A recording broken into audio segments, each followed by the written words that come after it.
Hey, everybody. Thank you so much for joining us at our San Diego Comic-Con panel for the Master Chief Collection. We know we're the first panel slot of the day. We had to wake up early. We know you had to wake up early to get here. So it means a lot, and we're really glad that you're joining us. This is our second panel for the Master Chief Collection. We talked a lot about the game at RTX in Austin earlier this month, and we've got a lot of new things to share.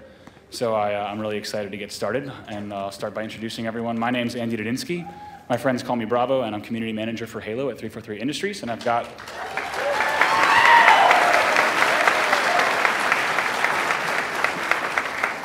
thank you very much. And we've got a lot of guys who can tell a lot about this project. So first up is going to be Dennis Rees. He's executive producer on Halo the Master Chief Collection, and also served as lead producer on Halo Combat Evolved Anniversary. Next up is Max Hoberman, the original online and multiplayer design lead for Halo 2. Max is also president of Austin-based developer Certain Affinity. Next up is Frank Balson, who works at Blur Studio. He's a director there.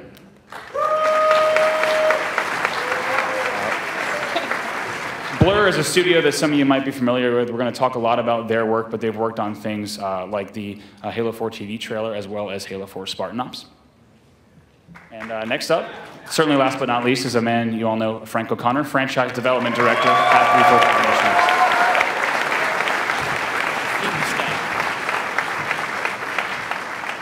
So as I was saying, we talked a lot about the Master Chief Collection, introducing the project, as well as introducing Halo 2 Anniversary specifically earlier this month. And what I'd like to do for anyone who might not have seen that panel is recap just a bit about the Master Chief Collection and how we're bringing all of these games together. So Dennis, would you like to speak a little bit about that? Yeah, so, I mean, right from the get-go, there's so much content in this offer, right? We have Halo 1 Anniversary, Halo 2 Anniversary, Halo 3, Halo 4. We have guaranteed access to the Halo 5 Guardians multiplayer beta, and Halo Nightfall, the digital series with Ridley Scott Productions. So there's so much content. And for us, we just really wanted to make sure that we focus on making sure the games are easily accessible, and that we make sure that that nostalgic element of what Halo is can be remembered by all the fans and easily enjoyed. And then also try to add some sort of new elements to it.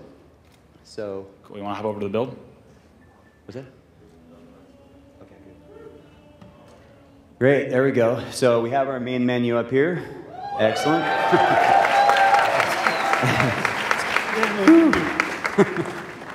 So right away you see, for us, we really wanted to make sure it was easy to launch into all these games. And the way that we were able to do that was by taking off sort of the user interface level or layer for all of the individual games and creating a single user interface that connects them all.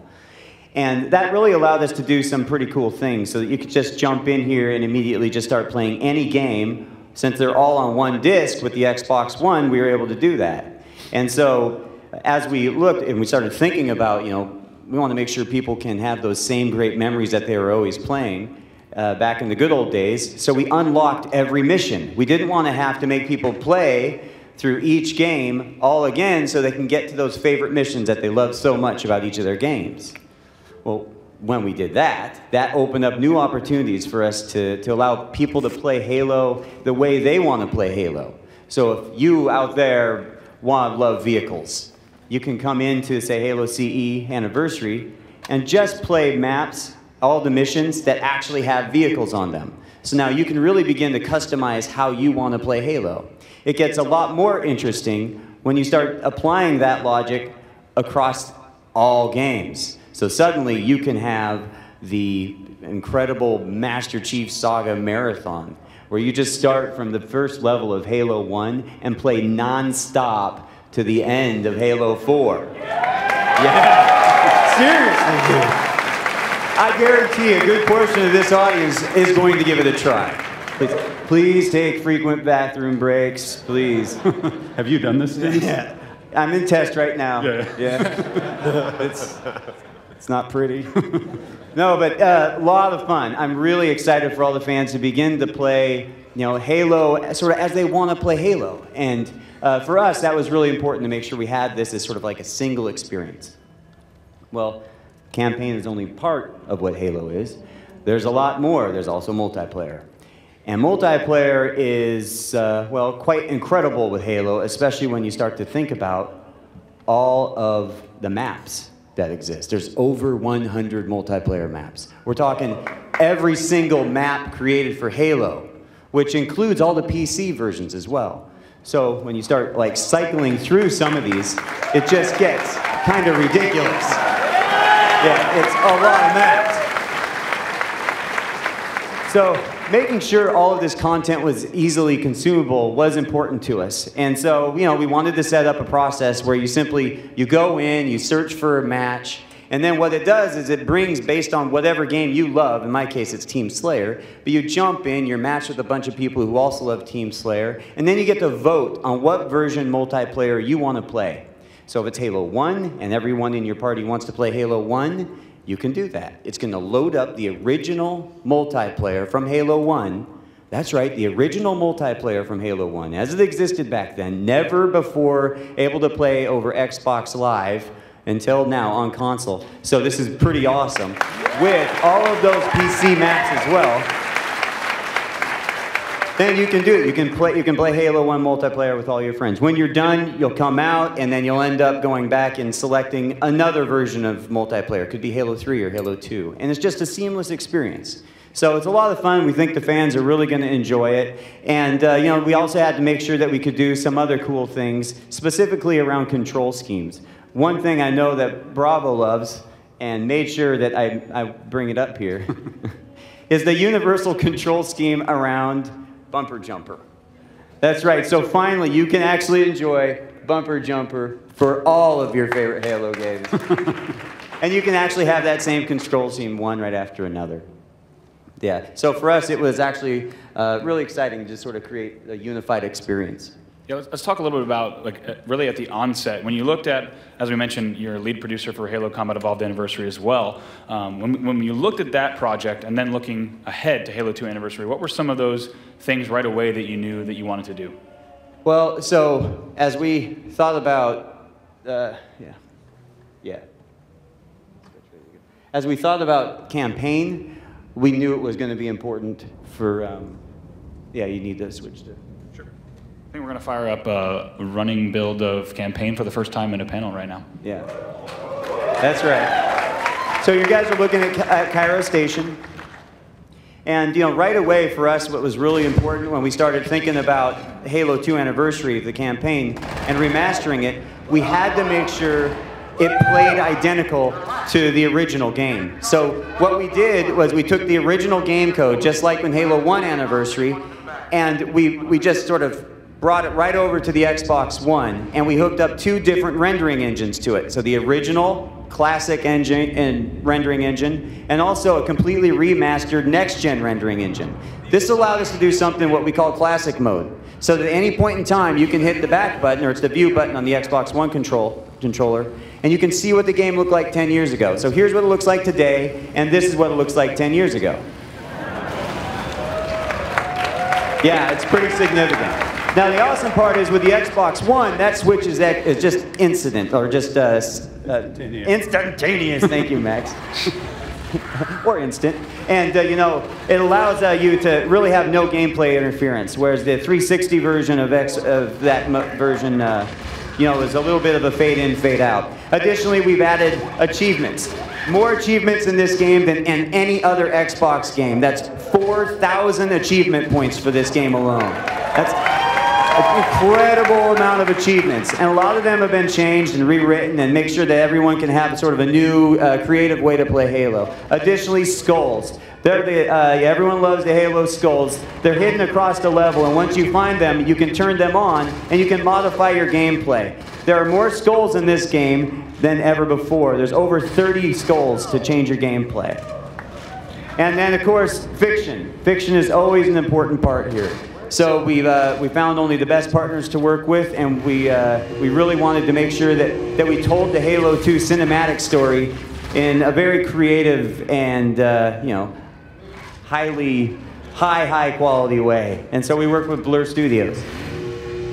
And so, yeah, we're really excited. We have Frank here on the panel to talk a little bit more about it. Yeah. Cool. Thank you, Dennis.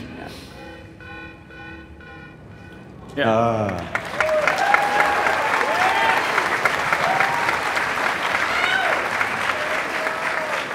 I think we'll get to more about the fiction and working with Blur a little bit later in the panel. One thing I'd like to do, kind of thinking along that same thought, though, is talk about how retelling the Halo 2 story really provides an opportunity to connect all the experiences that have been in the past and also the ones that are coming.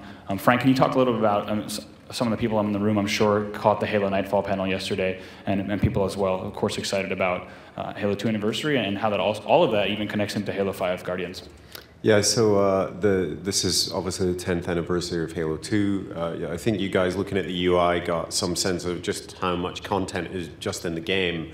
But there's some stuff that we're adding to the story as well. We obviously have Halo Nightfall. The digital series comes when you buy Master Chief Collection. And what that does is introduce the character Locke, who some of you guys met yesterday. He's gonna play a significant role in Halo 5, so you're seeing his origin story in the Nightfall digital series, and that's kind of a character bridge. It's not a story bridge, but the guys at Blur, aside from remastering all the cinematics for Halo 2, are also creating some new cinematics. We call them bookends in the studio, but that does a disservice. It's going to be a bridging story that's going to connect. In a fairly significant way, the stories of the Master Chief Collection, and you think about that as the start of the Chief Saga, directly with events that are going to happen in Halo 5. And of course, you're going to get the Halo 5 multiplayer beta in that package as well. So in celebrating the 10th anniversary of Halo 2, we also get to span those stories and connect them all together in a really interesting and meaningful new way. So we're excited for you guys to see that in November. Well, thank you, Frank. I think another thing, of course, Dennis started to talk a little bit about it, and we talked some about it at RTX, but another huge part of the anniversary treatment is specifically that multiplayer treatment for Halo 2 Anniversary. And as we approach this 10-year anniversary, it's great to have Max Hoberman with us, not only as the original multiplayer and online design lead, but also as president of the studio that's helping bring Halo 2 Anniversary to life in a really big way. I'd like to start really at the beginning and talk a little bit about, I think anyone can chime in here. Frank, you joined the studio working on Halo, started working during Halo 2 development. And can you talk a little bit about just how big, I mean, Halo 2 was for multiplayer, how big Live was for Halo, and how big Halo was for Live? I think there's a lot there that we haven't talked about yet in the public, and I think it'd be really cool to start to tell that story.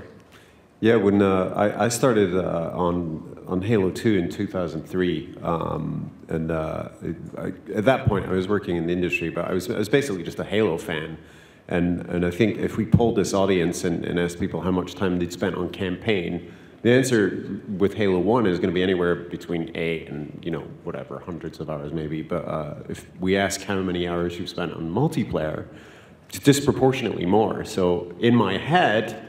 And I wasn't quite this naive, but at least in my head I thought, well, they have to have a fairly significant multiplayer department because it's more than half of your experience is playing multiplayer. And I got there, and it was 2 guys, one of whom was Max, and that was the entire multiplayer organization, effectively. I mean, there's shared resources, but that was it, and it was crazy to see the scale of how campaign creates the assets in the sandbox for multiplayer, but it was insane to me that the multiplayer team, which had been responsible for so much joy and fun, was 2 guys, and Max was right in the middle of really, I think it's fair to say, radically changing how you play console multiplayer games, and I think philosophically.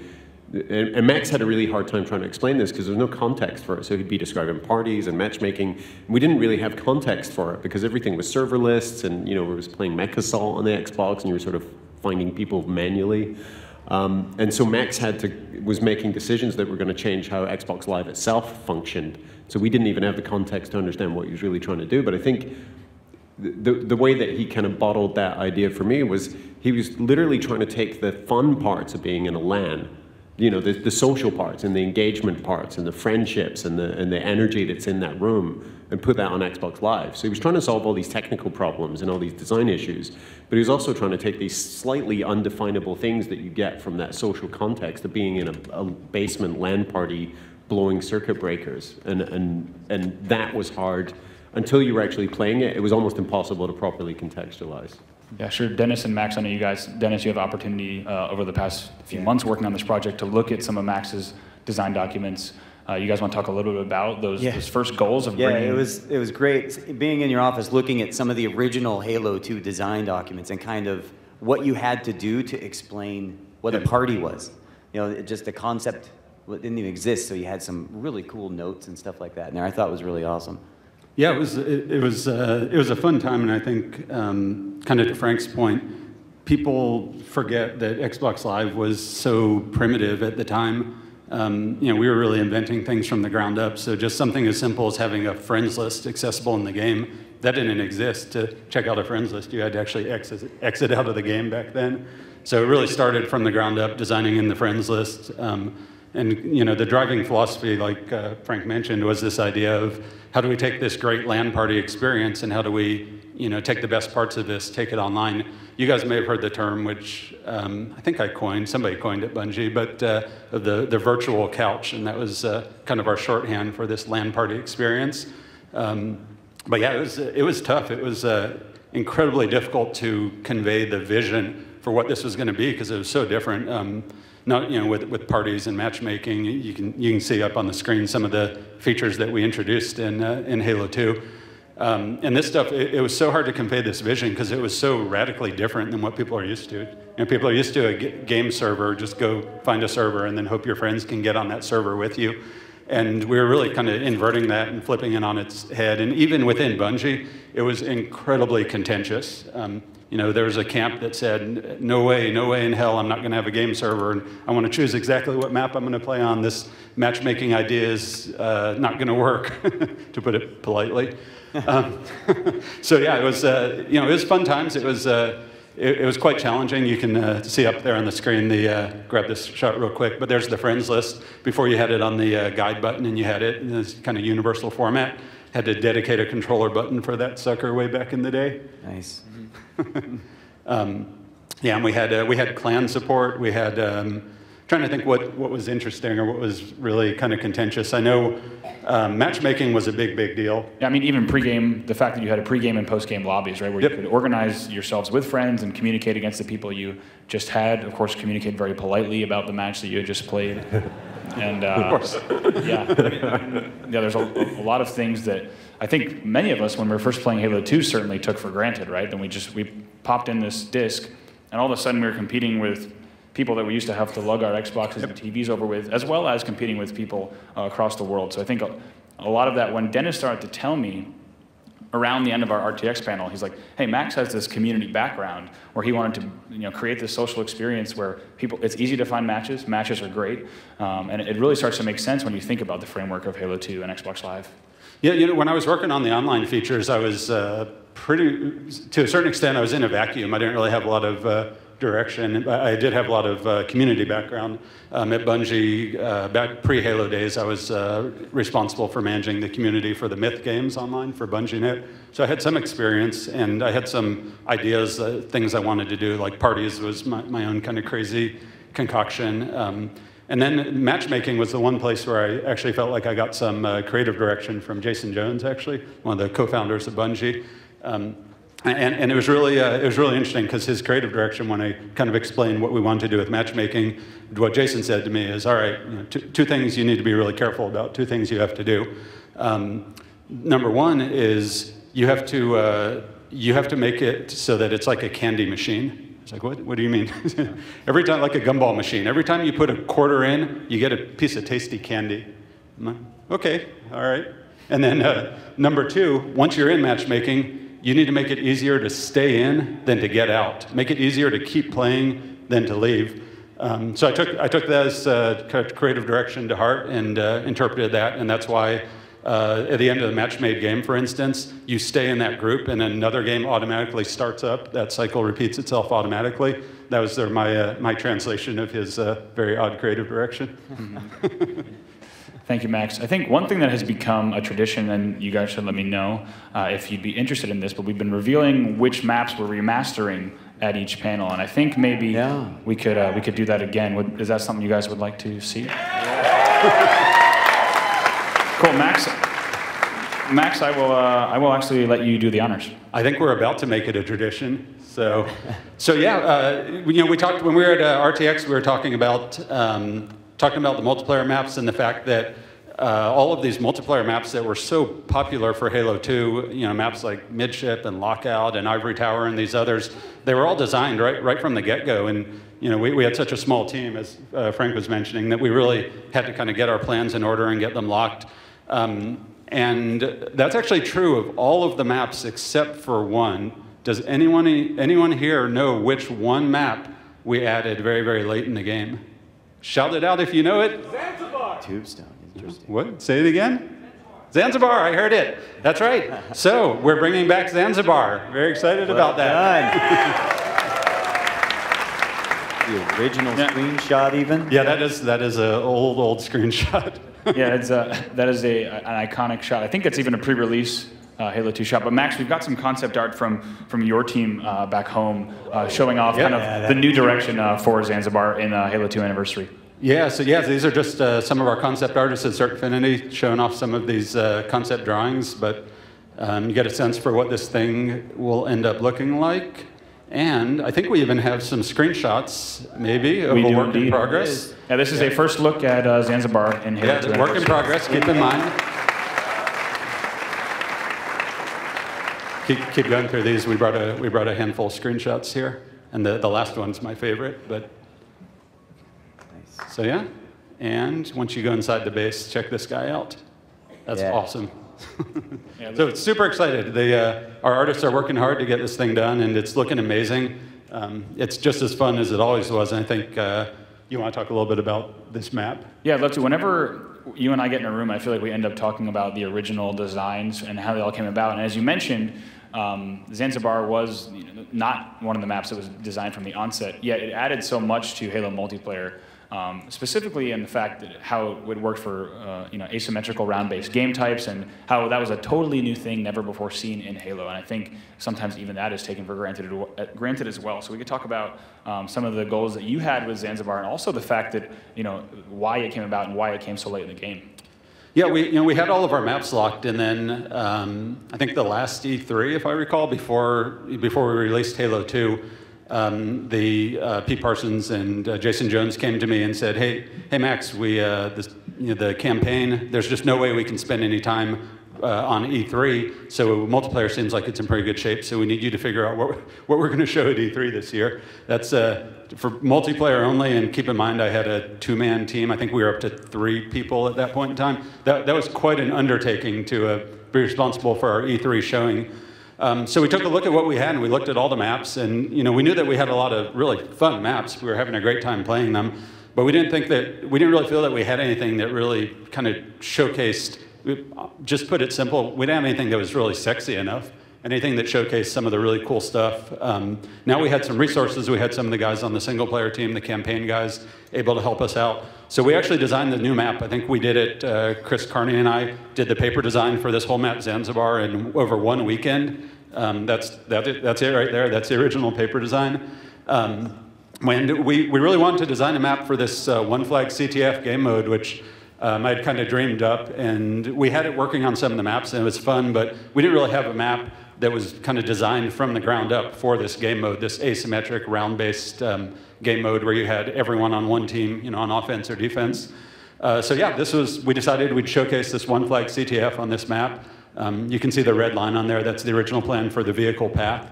But yeah, that's actually remarkably close to what we ended up shipping, which is pretty cool. But we didn't really have a lot of time for iteration on this map, so we just dove right in, straight into production, trying to make a small map that supports Team Slayer, always a priority, but also One Flag CTF, and a map that supports infantry and vehicles in a really fun way.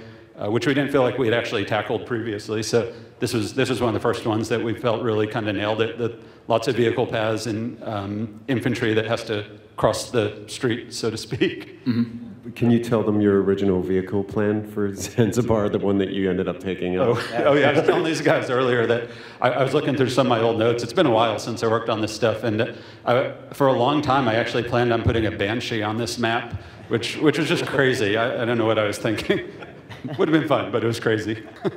I think it's also cool if we could talk for just a second and some of the things you've told me about really the design influence, taking even a step further back of asymmetrical round-based game types and how that provided a new experience, and also how that tied directly into Zanzibar, with the temptations for leaving the base and how it was really just an entirely new way to play multiplayer. Yeah, there's kind of two things there. One is just kind of standard gameplay balance things. There's a lot of things we did on Zanzibar to, okay, we're going to design this asymmetric map with bases and people that can, hole up and sit around camping their flag with shotguns and rocket launchers and stuff. So we had to do things to try and counterbalance that. Things like put rocket ammo, for instance, out there. Entice the guy with the rocket launcher to come out of the base, risk his neck for some advantage. So there's a lot of that thinking that went into the map. But more broadly than that, with One Flag CTF, my mission on Halo 2 was really, a lot of fun, the fun of Halo multiplayer, but also really broad accessibility. And One Flag CTF was kind of born from that vision of, hey, if you only got 4 guys on a team, let's not split them up and have half of them on defense and half on offense. All right, let's get 4 guys all working together, coordinating with a single sole focus and objective. And that's just a lot more user-friendly, a lot more easy to understand and accessible. But that was our guiding light on Halo 2 in general. You can look at the matchmaking system and say, you push a button, you get a choice, a list of like 7 playlists or hoppers or whatever you call them, and pick one and go, and everything just happens really automatically. So, yeah, that was the guiding light on Halo 2. I think it worked out all right. I do too. Thank you, Max.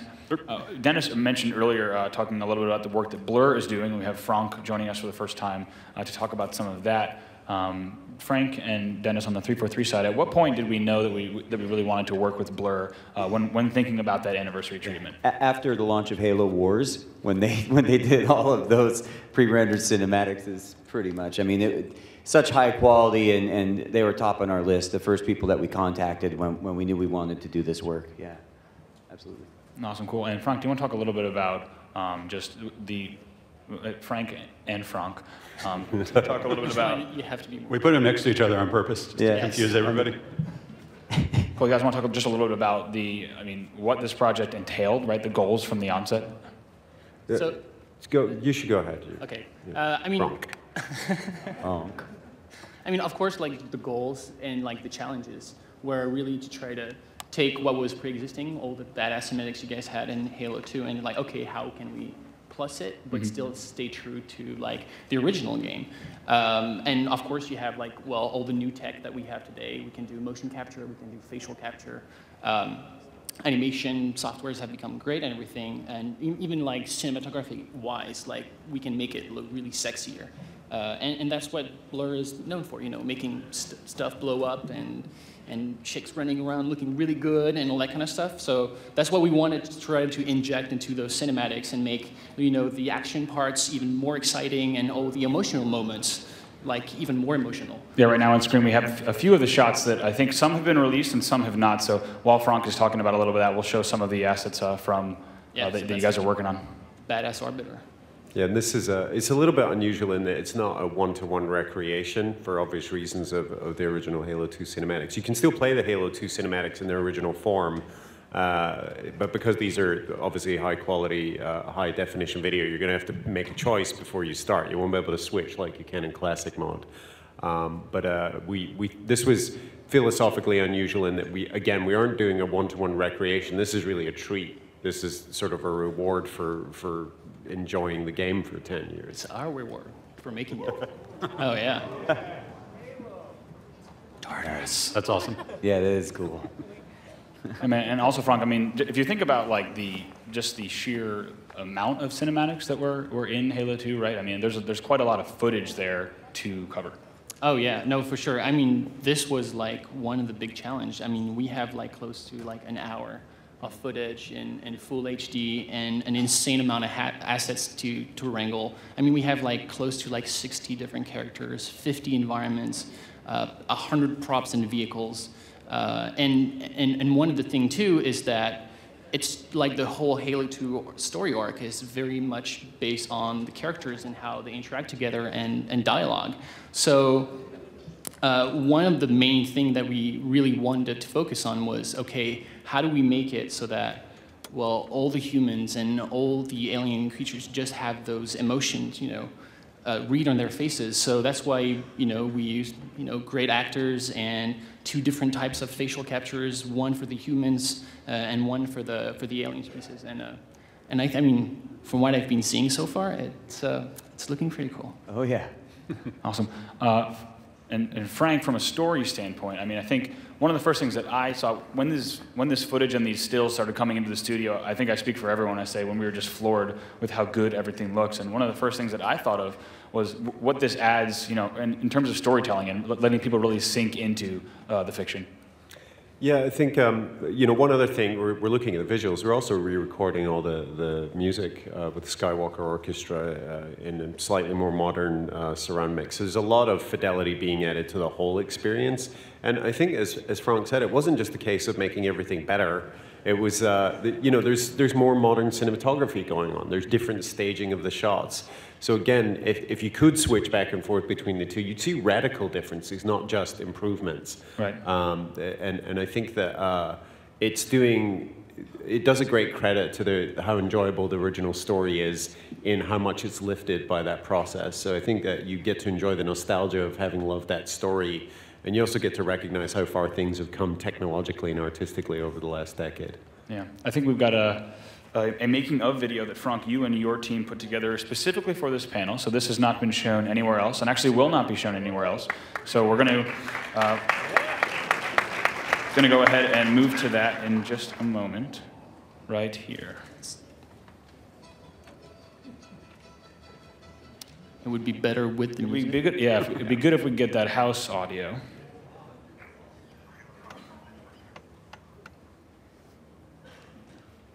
Or maybe we could just like mime it.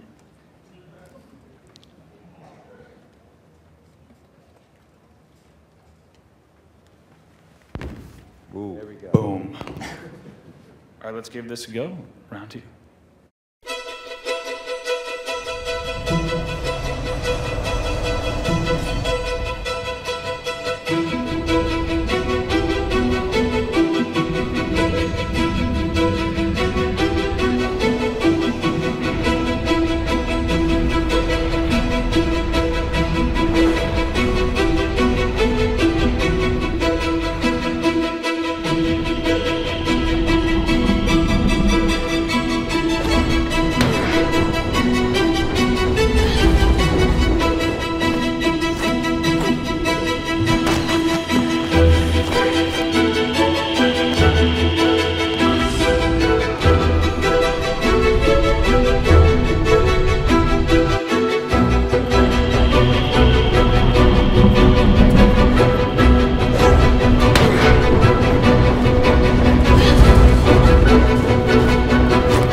So Frank, what we saw there was just from, I mean, going from the original into a near final, beautiful version of that. We're still going to put a little bit of polish on top of that. Yeah, just a little more polish. Yeah. I think we'll go to talk about a little bit about the cinematic process. I mean, what we saw there was just a little bit, I'm sure, of what goes on behind the scenes, but there's quite a few steps to recreating, like you said, nearly a full hour of footage.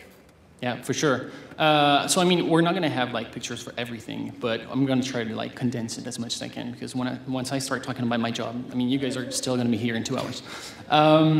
So despite the fact that all your characters were like already existing, we had to reconcept every single character's assets and environments in the whole game, just because we started with like the original game assets. And we needed to know what it was going to look like in high res. So that's the final model right here. So that's like the original asset with our light rig. And so that's basically where we started from. So we started concepting on top of that and iterating until we were like all happy with it. I mean, I think the Arbiter was a really great like example because like it needed to be fresh and new, but still like and there's so many different versions of it. Oh yeah, totally. It was a lot of work.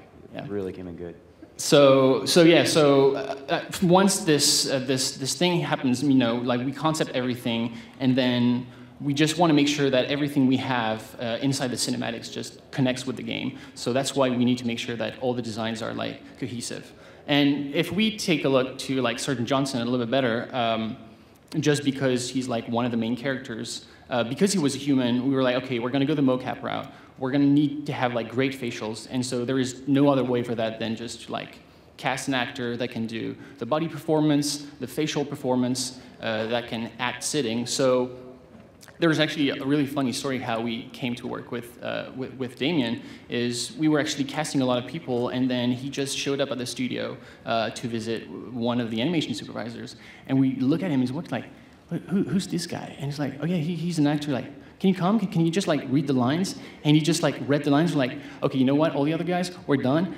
So this dude, we're like, okay, so this dude's like, oh, really? You mean like I have a job? Yeah, you have a job. Okay, great. and it's been hell since. I mean, actually, we have Damien's we have Damien with us. You want to stand up and say hello? There he is.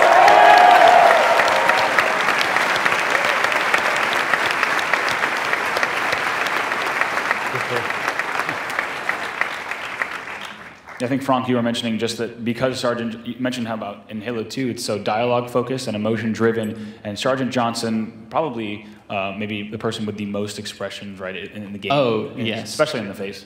Oh yeah, totally. And I mean, and Damien is extremely expressive. It was very painful to animate because he's so expressive. At first I was like, whoa, I didn't even know a face could do that. And we were like, you know what, we really like your face, we really like your hair and everything, so how about we just shave you completely? So that's what he had to do. He had to shave his little beard and all his hair in order to be able to do a scan of his face. So actually, this should be a video. We can get it to animate just like this. If it's, there we go. So that's actually like the scanning process that we went through at Lightstage.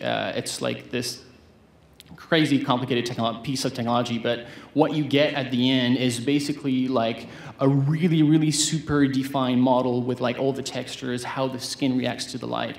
And actually one of the first character we tried it with was Hood.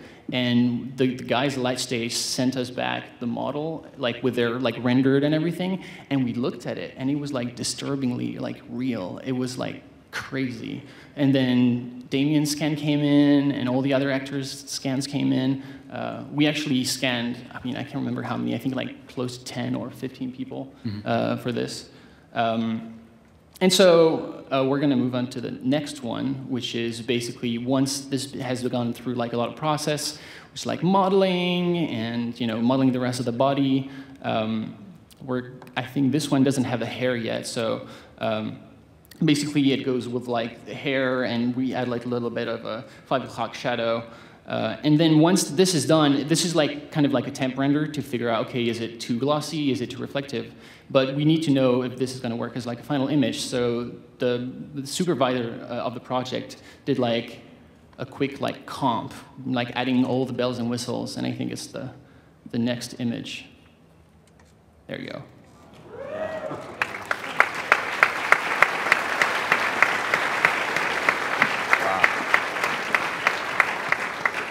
And we were like, oh, wow, that does look like Damien.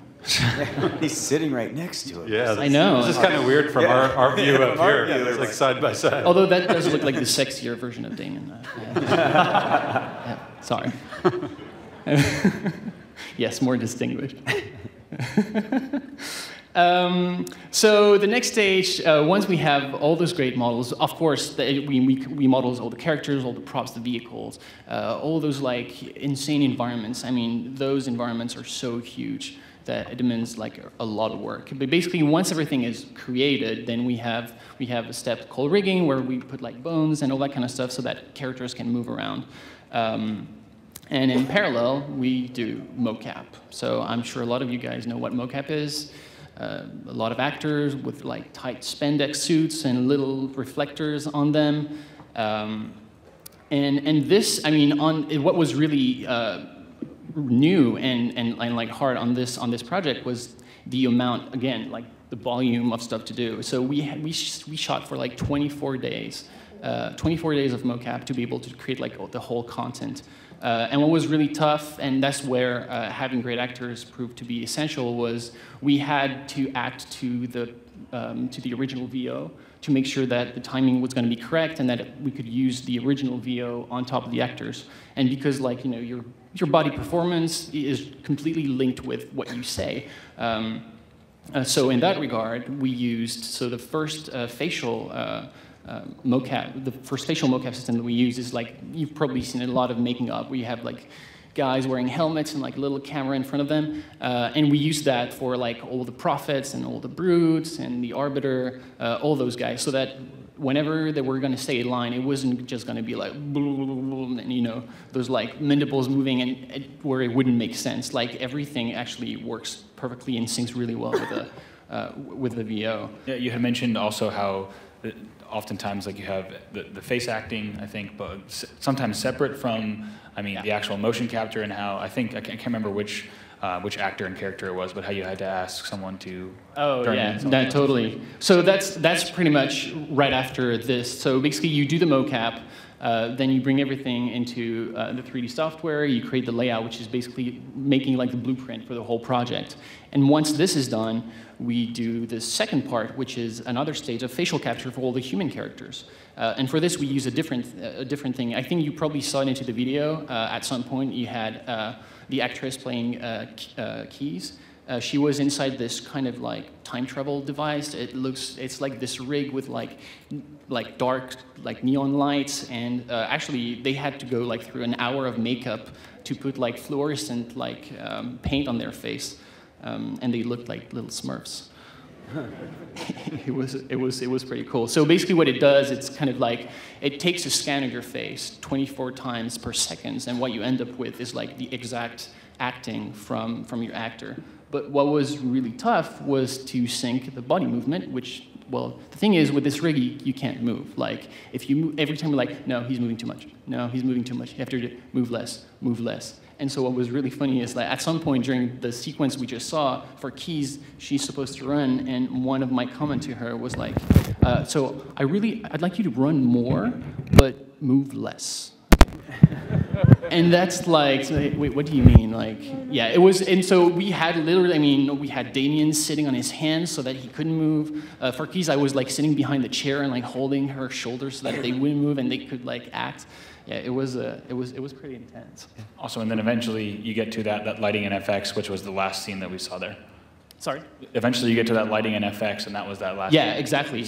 So this thing goes like to animation before we go into the lighting. We do animation. It's kind of like a 50-50. Like, we have the actor's performance, but it needs to be enhanced depending if you're like on a human or if you're putting it on the arbiter, because the movements are going to be different.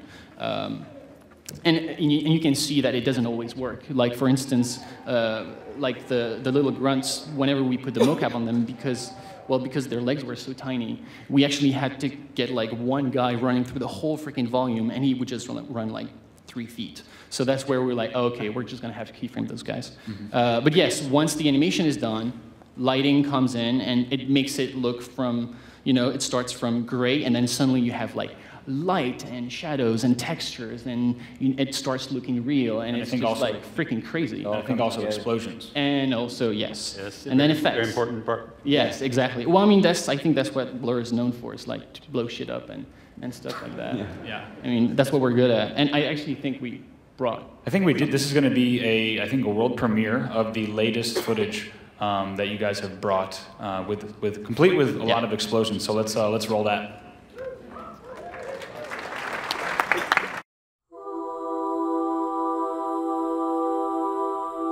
In the event of unexpected shutdown, the entire system will move to standby status. All remaining platforms are now ready for remote activation. Remote activation? From here? I must get inside. Then mount up, Orbit.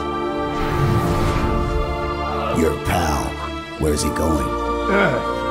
To finish what we started. And this time, none of you will be left behind.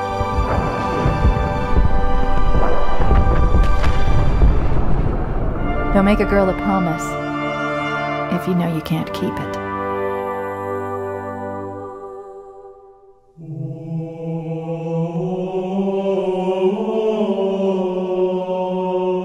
The chief is gonna jump in this tank, roll across the bridge, and blow up any inhuman son of a bitch dumb enough to get between him and the prophet of regret. Pull yourself together, because you're going with him.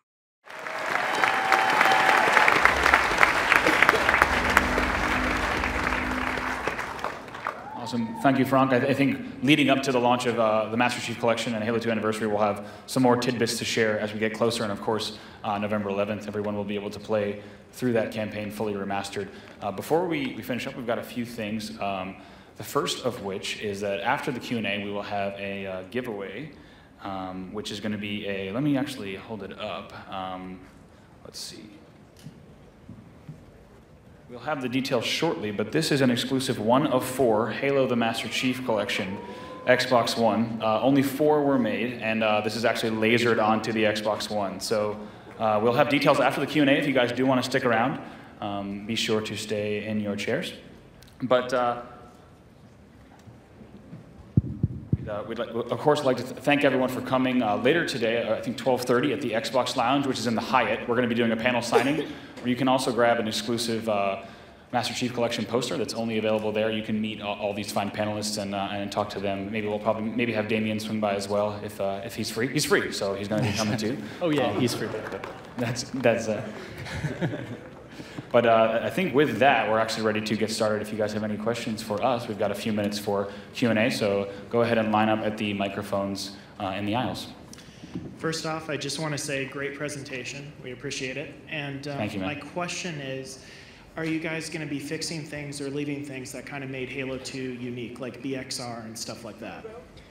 So, since we're using the original game code, a lot of those things will exist. So yeah, we don't want to fix them. We want it to play like it did, 10 years ago. So that's been one of the pillars. We're trying to keep as much as we can the same. Yeah, the one caveat I'd add is there's some differences that are forced on us, things like 16:9, the frame rate, and there will be things that introduce new layers of complexity into that. So we're, to Dennis's point, we're leaving the thing the way it's supposed to be, but there'll definitely be some sort of geometry changes and things that happen just as a result of the fidelity increase. Yeah, I think it's also worth pointing out, like if you are a fan of the way the game originally played, that's all available in the original multiplayer. But Halo 2 Anniversary will be running on a heavily modified engine, and things like BXR and stuff won't exist in Halo 2 Anniversary. So if you kind of like either flavor of gameplay, that's going to be waiting for you in the game. Hi there. I'm Serena Cortana, and I just wanted to thank all of you for all the work that you've done. I wouldn't be standing here today if it wasn't for you. I'm transgender, and through Halo, I found the support and guidance I needed and the friends to get me through. And by just sheer coincidence, I started hormones on the 12th anniversary of Halo 1. So I just wanted to thank you all. Thank you. Thank you.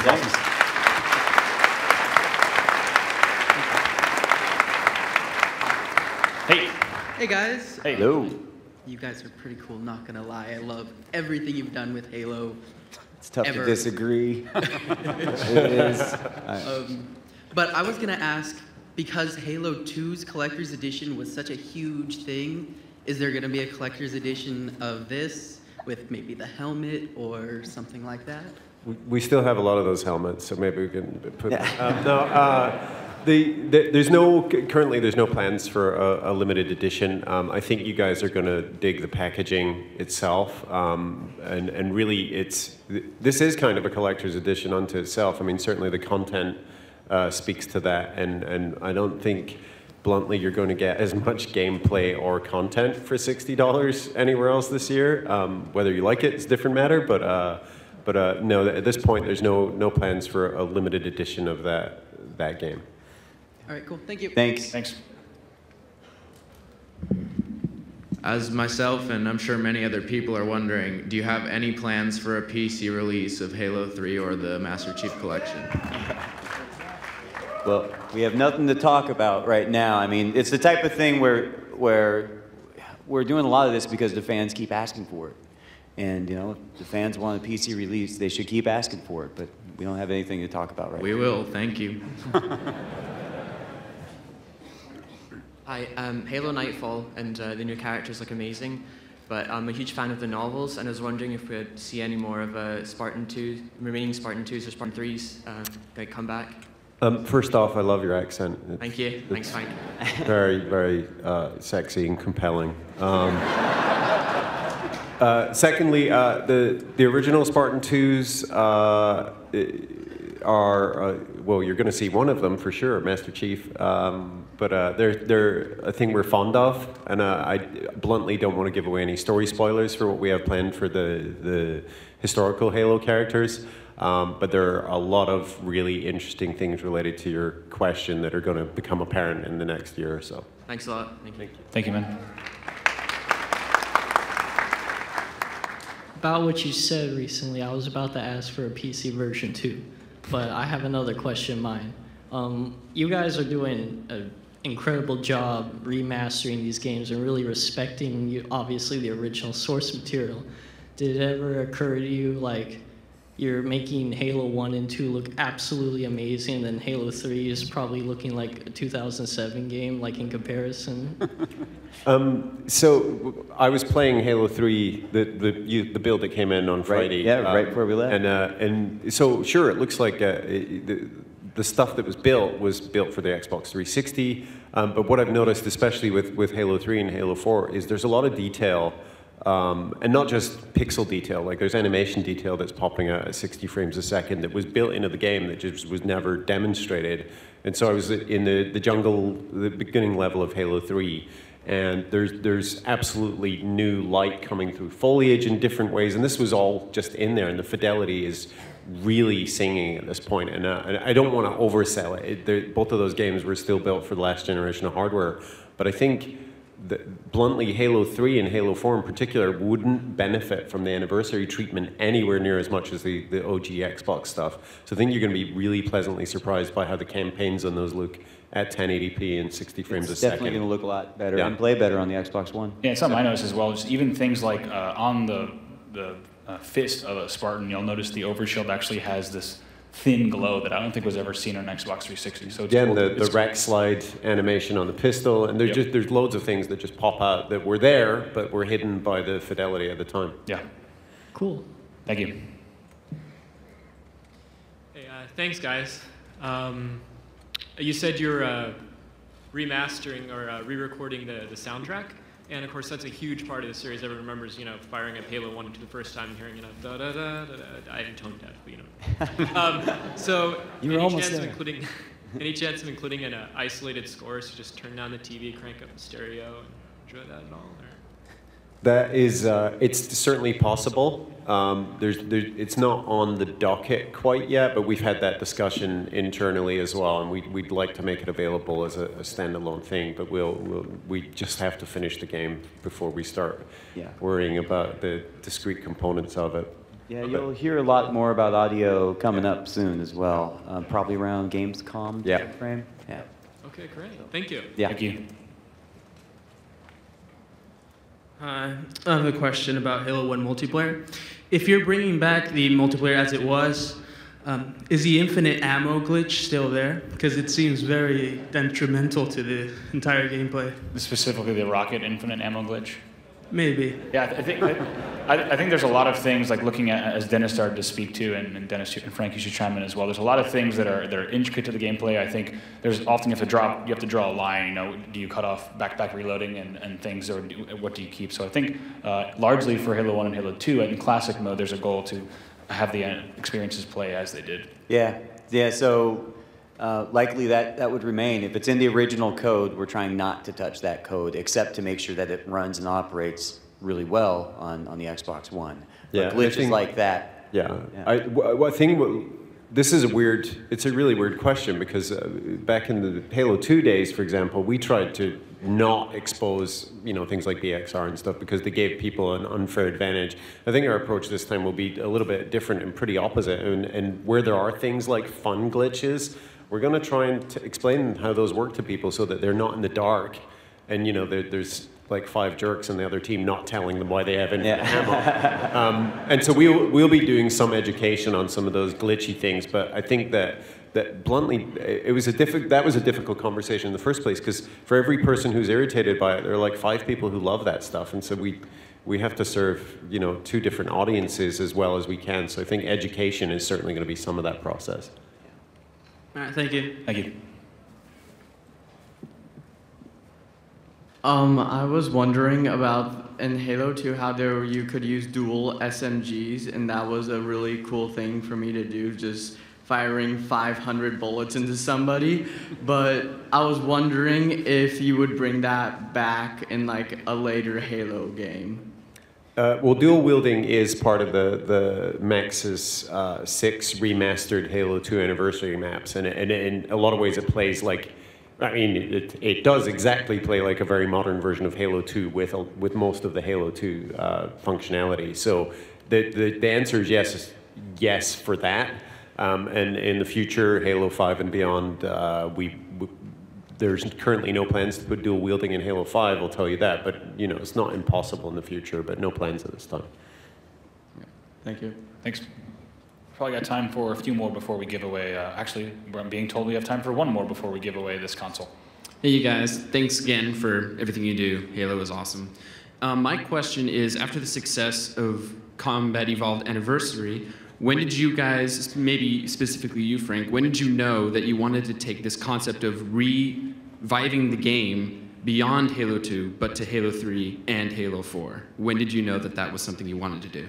Bonnie Ross, who's hiding in the audience somewhere, lamented when we were working on Halo Anniversary that we couldn't put all the games on the Xbox 360. 2 of them were on the original Xbox. We were putting Anniversary on the 360. And having that whole collection and that whole experience of the Master Chief's story on one console would have been great. And so when the discussions about what we would put on the Master Chief collection came up, that was really the driving principle behind it, is put the entire story on one console. Not just so that people can go 1, 2, 3, 4 and then move on to 5, but so that they can finally have this thing that they've sort of grown up with all in one place and enjoy it, from one box at a higher fidelity than ever before. So really, the real answer is during Halo 1 Anniversary is when that was first discussed. Cool. Hey, thank you. I'd like to thank, of course, all of you for joining us this morning. I'd like to thank Comic-Con for having us. It's been great. I hope you guys enjoyed it.